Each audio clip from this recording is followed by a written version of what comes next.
I'm going down to the drugstore, buy a big old skein of yarn. I'm gonna knit me a kitten, even if you don't give a darn. Hi guys, welcome to another episode of the We Are Yarn podcast. My name's Amanda. I'll be your host today. Thank you so much for joining me. I just wanted to stop in. I haven't been working on many projects. I've been pretty, well, not monogamous. I have two projects I've been working on, and I have one little acquisition I want to show you that I'm super excited about. I'm drinking water right now. Got to get hydrated. I usually have one or two of these by now, and I'm still working on my first bottle of water, so I'll have to make sure I drink a lot more at work tonight. I'm going to dive right in and show you what I've been doing. First off, I do want to say that I want to welcome all of my new subscribers. I've had quite a few subscribers in the last couple of weeks, and I'm really excited about that. I'm so glad you guys are coming to hang out with me.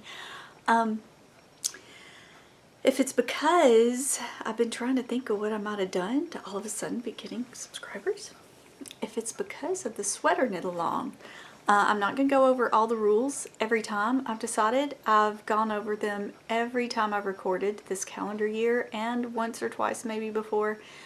I've changed the rules. I've tweaked the rules, let's say, in the last couple episodes, and I'm hoping that if you are interested in joining me in the year-long sweater knit along, that you will hop over to Ravelry at the We Are Yarn group and check out the rules there. So as I tweak them, I do put in, I change it in the prose there, right, in the actual paragraph, and then at the bottom I have a little edit, kind of bullet points. This is what I changed and the date that I changed it, just so there's not any question. I think it's pretty much settled out now though, so, but go check that out. And thank you so much for coming. If you've never watched me before and you don't want to go all the way back to episode 1, which you can do, I have it uploaded to YouTube as a vintage We Are Yarn.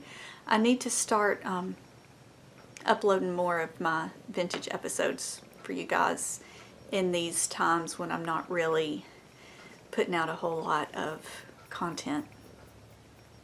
But anyway, just to fill you guys in, I have been knitting. I've been crocheting since 2007. I have been knitting since 2008. Crochet I learned out of a book, and knitting I also learned out of a book and from knittinghelp.com. So that's how I've done that. I started spinning in 2010 and never looked back. And yeah, I've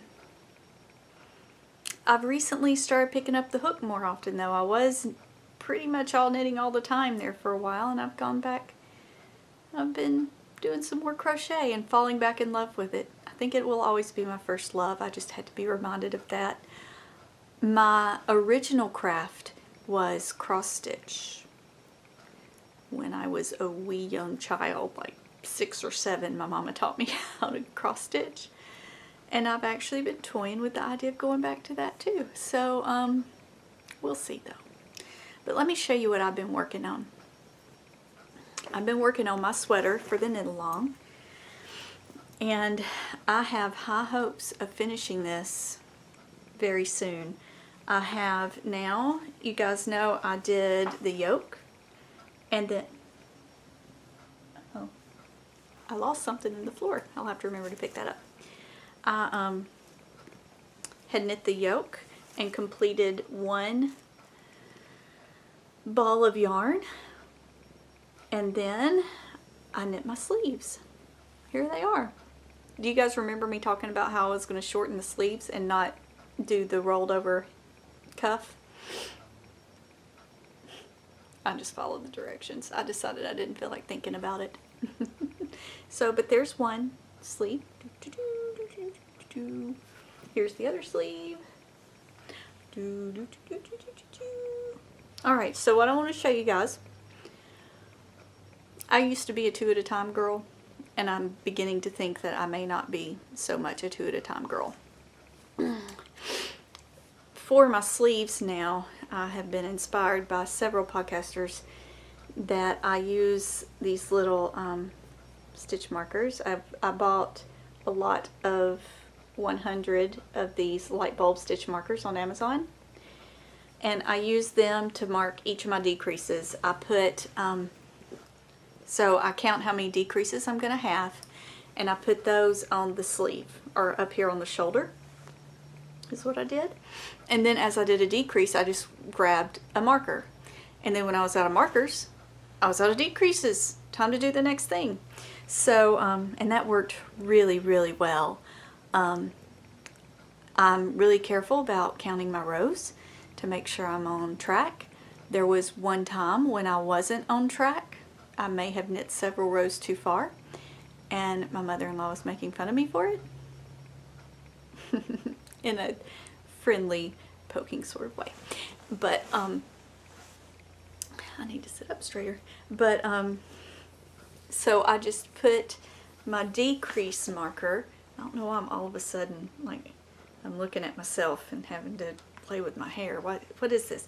But I just went back and put the marker where the decrease should have been, and went ahead and decreased right there and kept on going. And she was picking fun at the shape my sleeve was going to have, and I was like, one decrease is not going to affect the shape of my sleeve. But I just let her pick.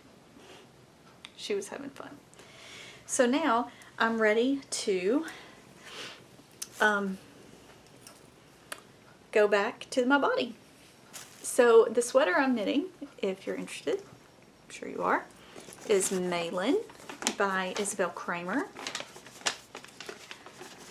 And there, that's what it's going to look like in the end. I'm probably going to do that ribbed collar. There is an option for a, I say ribbed collar, more of a crew neck. There is an option for a cowl neck as well. I don't think I live in the climate that would be appropriate, but I am considering maybe making the ribbing a little deeper for that. So we'll see. I may just end up following the directions like I did on the sleeves. So yeah, so that's where I am with that. I'm super stoked about it. I am knitting US 7s and for the body and sleeves, and then I was supposed to go down a needle size, and I thought I'd grabbed 6s, and I'd actually grabbed 5s for the ribbing, and I'm just going to go with it. Knit the ribbing with 5s, and it worked out just fine. This is living in my giant Whimsy Stitches bag. St. Patrick's Day is coming up, so it's appropriate right now. But I use that year-round. That is my favorite multi-skein project bag. Favorite. Love it. Whimsy Stitches, Rick. Check him out. He's awesome. Okay. The other thing I've been working on is the Movie Night Cocoon Cardi, which is a crochet pattern. It is free on Ravelry, and I don't know who designed it, but it's pretty. It's one of these cardigans, you know, that's cardigan where you just make a big square and make sleeves for it. This is, if you want to use this as a sweater for my knit along, you absolutely can. Pippin, please don't help. I'm getting kitty help.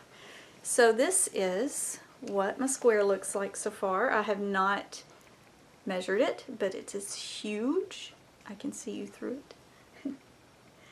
And I am tickled pink with this. Let me give you a close-up. So this yarn is HPKY, hand painted knitting yarns, and this is a giant skein. I'm pretty certain the colorway is Tosca. It just says giant skein Tosca on there. I always thought Tosca was what they called this giant skein, but I'm beginning to think that's the colorway. Mine was dyed individually hand painted by Mountain Meadow Wool. I went and visited Mountain Meadow Wool on the interwebs, and one of these bases, I don't think it was Fantasia, maybe it was Cheyenne. One of these bases shared, base names, shared a name of one of their bases, and I think it was Cheyenne. I could be wrong though. I very well could be very wrong. But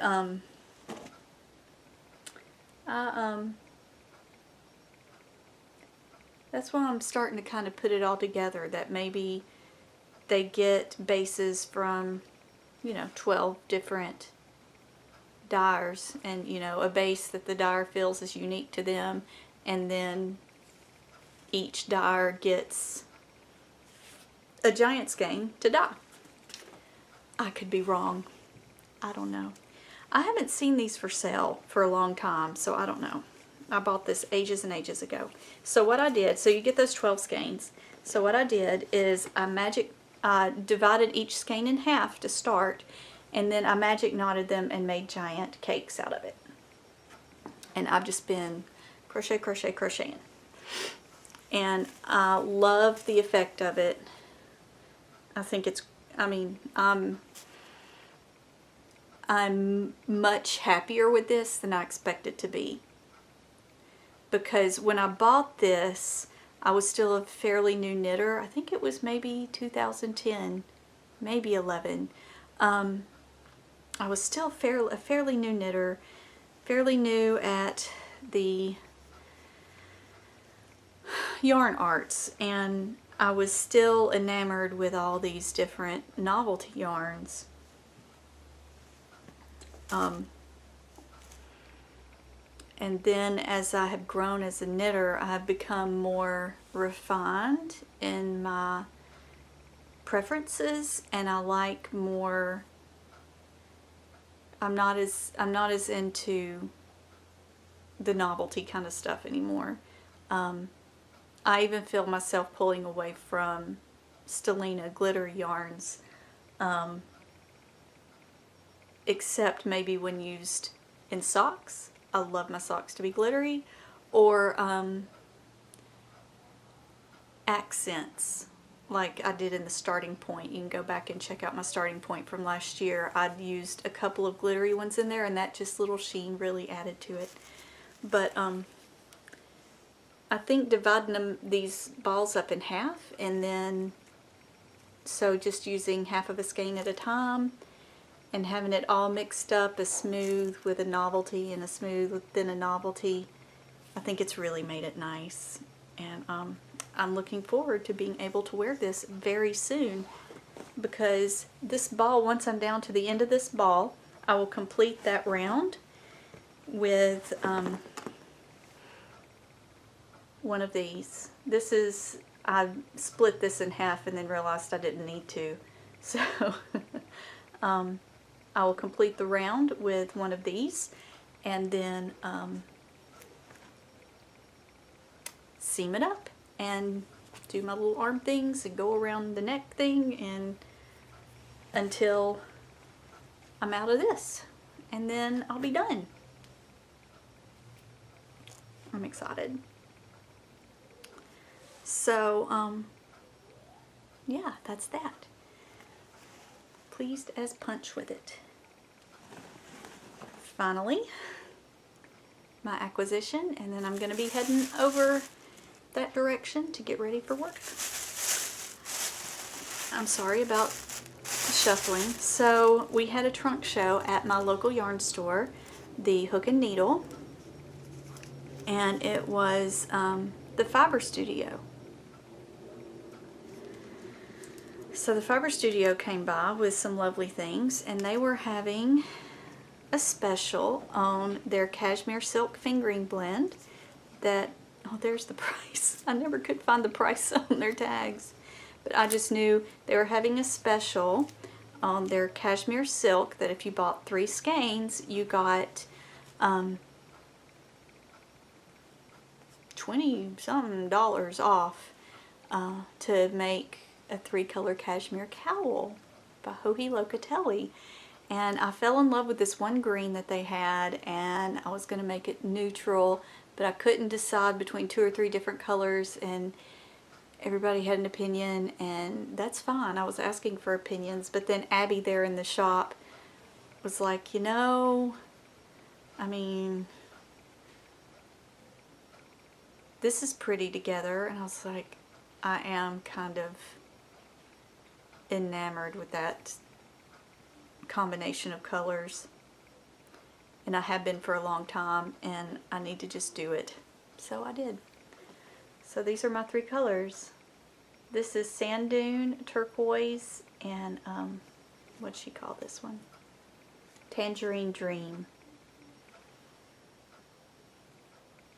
So, you know, this was really popular last year, or maybe the year before, and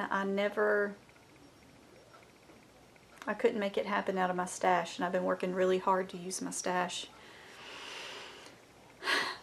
And I gave up. I was like, you know what? This is special. And my local yarn shop doesn't carry cashmere, and I wanted to do it. I wanted to support the trunk show in an effort to support my local yarn shop to keep having trunk shows, because I really like going to those. So these are going to be the 2 main colors. If you're not familiar with the 3-color cashmere cowl, you have 2 colors that you're pretty much mainly working with through most of the cowl, and then there's a big block of a pop. So I think these 2 are going to be my main colors, and then that'll be the big color pop. That's how I'm going to do that. I'm so excited about this. I wanted to just go ahead and wind them up, but my son really enjoys winding yarn. It's been really beautiful here since I bought these, so we've been playing outside a lot, but it started raining, so if it's going to be kind of gross out next several days, maybe tomorrow I'll have him help me wind up the yarn. So he gets so excited about turning the crank on the winder, and he loves that when he turns it over here, it makes the Swift over there go. He's precious. He's so funny. Okay. I need to go. So, I hope you guys have a great couple of weeks, probably, until I see you again. I've got to get my brain space back together for working my sweater, because it's been long enough that I don't remember the lace, so I'm going to have time to sit down and focus on that lace cable, and I'm sure if I just do one repeat of it, I'll have it in my brain again. But anyway,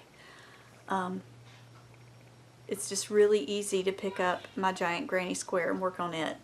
So that's what I've been doing. But I only have,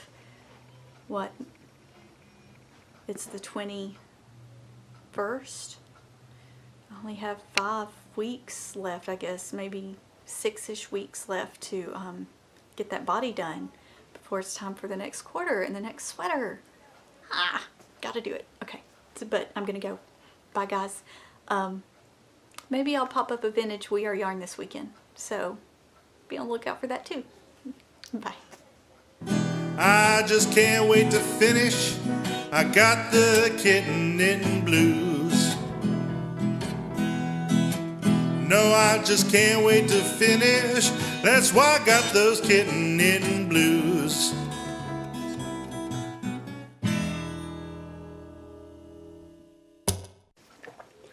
Stay hydrated.